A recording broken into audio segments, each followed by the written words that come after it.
Hello guys, welcome back to this channel. In today's video, I'm going to show you what this Halloween gear box can do in Grow Garden game of Roblox new Grow Garden update. Okay, let's get into it guys. I just got this Halloween gear box from the grave digging event. Okay, this is one of the possible rewards. Okay, so you can see that we will have 11% possibility to get this reward from grave digging event. And then I'm going to show you guys what this function what the function of this Halloween gearbox.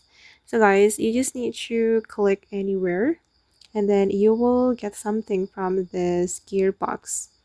Okay, and I got a blend jelly and I still have one gearbox, and yeah, it can give you something like watering can and then jelly and so on. So if you want to use it guys, you just need to click anywhere while holding this gearbox and you will receive something.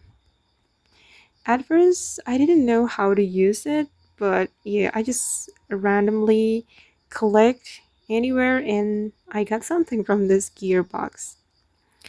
Okay, and that's how we can use the gearbox in Grow Garden game of Roblox. I hope this video will be useful for you. Thank you so much for watching and bye.